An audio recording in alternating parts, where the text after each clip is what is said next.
गोळे यांची एक कविता आहे, खूप छान कविता आहे. छत्रपती शिवाजी महाराजांच्या कार्याला प्रत्यक्ष सुरुवात होण्यापूर्वी किंवा शिवजन्मापूर्वी या महाराष्ट्राची सामाजिक स्थिती काय होती आणि शिवाजी महाराजांच्या कार्याला प्रारंभ झाल्यानंतर इथे क्रांतिकारक बदल कसे घडून आले हे या कवितेत त्यांनी मांडलेले आहे. कविता काळजीपूर्वक ऐका. भयान अंधाराने होते जीव कोंदुणी गेले, जोखड वाहत मानेवरती जगणे नशिबी आले. तुकड्यासाठी मानवी कुनिया केली भिक्षाम देही, निज धर्माची वा देशाची चाडच उरली नाही. पालखीतुनी मिरवित होते ते विकले गेलेले, स्वाभिमान अन क्षात्र तेज तर धुळीत मिळवली गेले. या अंधारे दिशा दिशांवर प्रकाश फेकीत येसी, या अंधारे दिशा दिशांवर प्रकाश फेकीत येसी, महानतेचा मानदंड तू महाराष्ट्री अवतरसी. स्पर्श तुझ्या पायांचा हो, स्पर्श तुझ्या पायांचा हो अन पेटून उठली माती, पायतळीचे दगडही उठले मिळवित प्राणज्योती. कविता खूप मोठी आहे, पण या शेवटच्या ओळीत जे आपण ऐकलं, पायतळीचे दगडही उठले मिळवित प्राणज्योती, कोणाला म्हटलं असावं पायतळीचे दगड?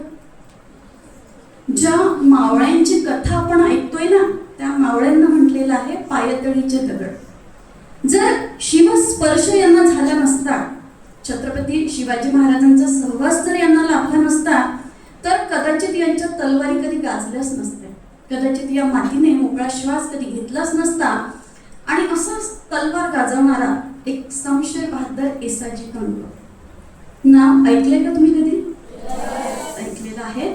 आणि ही जी मी त्यांची शौर्य कथा, पराक्रमाची कथा सांगणार आहे, ती कथा ऐकल्यानंतर तर तुम्ही अजून त्यांच्याविषयी माहिती जाणून घेण्याचा प्रयत्न करणार आहात. मावळ प्रांतातील भुतोंडे गावचे ते रहिवासी.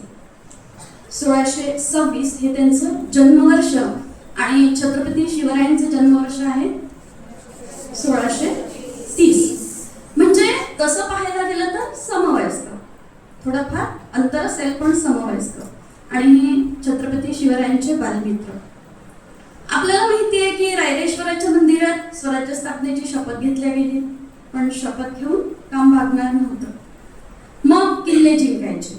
किल्ले जिंकले की आजूबाजूचा प्रदेश ताब्यात येतो आणि आपल्या स्वराज्य निर्मितीच्या कार्याला प्रारंभ होतो.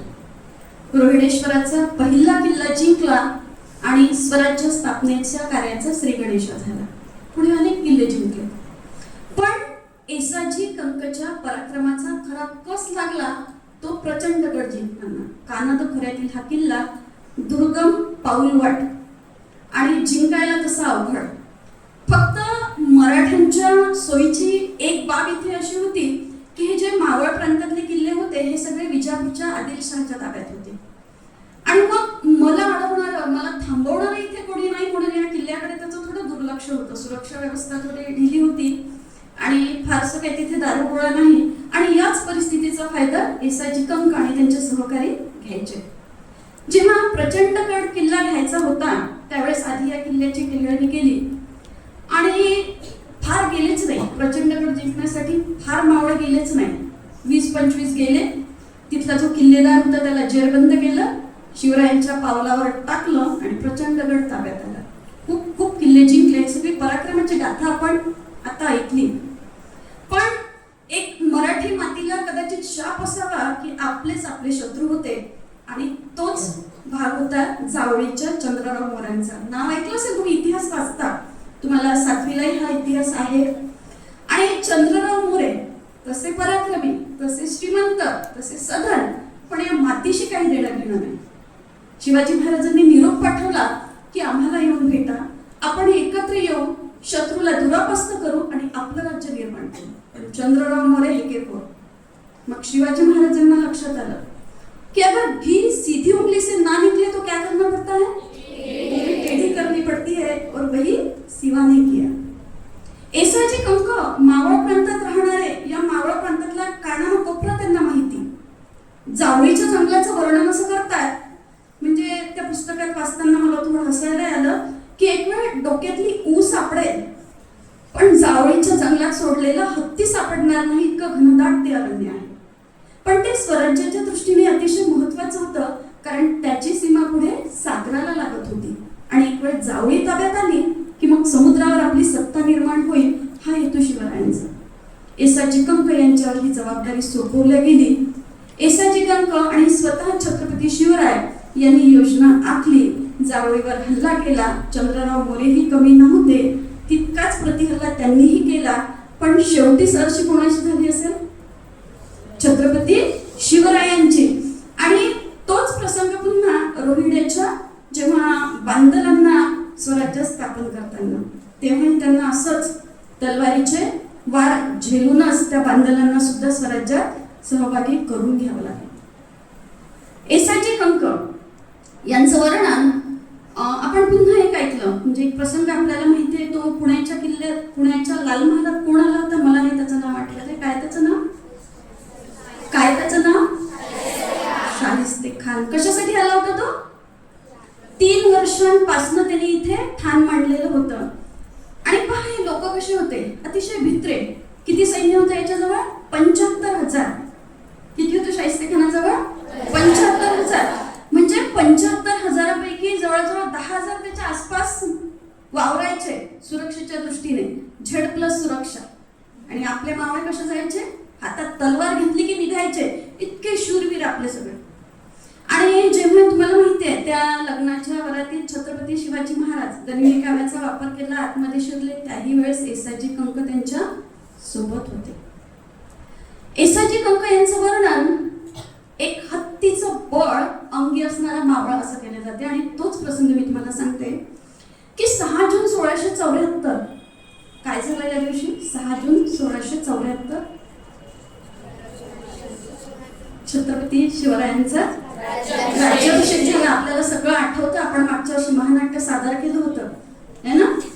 आपला तो शेवटचा प्रसंग आठवतो का? आपला घोडा आतमध्ये आला होता आणि सगळं वातावरण किती आठवतं सगळं? तोच तो दिवस. आणि मग आता छत्रपती म्हणजे औपचारिकरित्या या मराठी मातीला एक सिंहासन लाभलं, राज्य लाभला. मग आता शिवाजी महाराजांनी ठरवलं की आता कुठे जायचं? कुतुबशहाला भेटायला जायचं.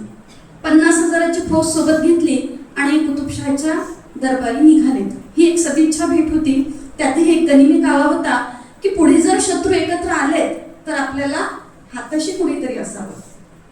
आणि मग भागानगरमध्ये त्यांचं फार मोठ्या प्रमाणात स्वागत झालं. एक दिवस ते राजदरबारात बसलेले असताना या कुतुबशहाने त्यांना विचारलं, तानाशाह त्याचं नाव, की तुमचं हे सगळं वैभव पाहून मला खूप आनंद झाला. अगदी कमी कालावधीत तुम्ही हे सगळं प्राप्त केलं, पण एक गोष्ट मला समजत नाही की तुमच्याजवळ हत्ती का नाहीत? शिवाजी महाराजांनी उत्तर दिलं, तुमचा हा गैरसमज आहे.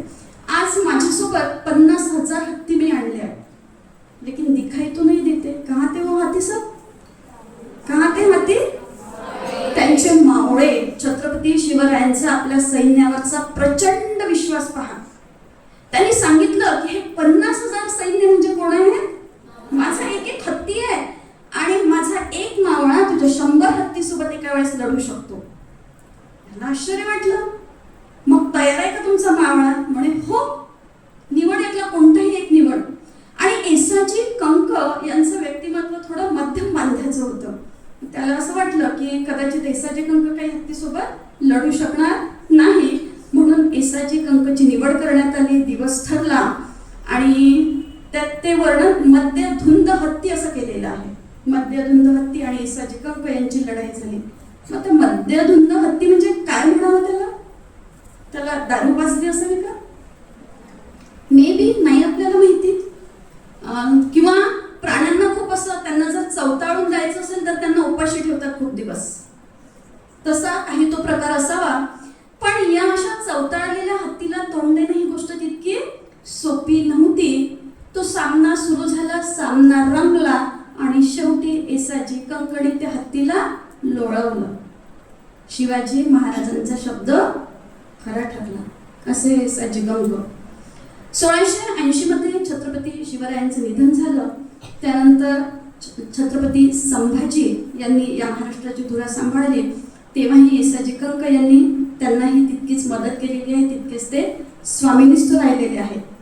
छत्रपती संभाजी महाराजांच्या बलिदानानंतर ज्यावेळेस मराठी माती पेटून उठली त्याही वेळेस त्यावेळेस येसाजी कंकनी एक मार्गदर्शन करण्याचं कार्य केलेलं आहे, कारण त्यावेळेस ते थकले होते.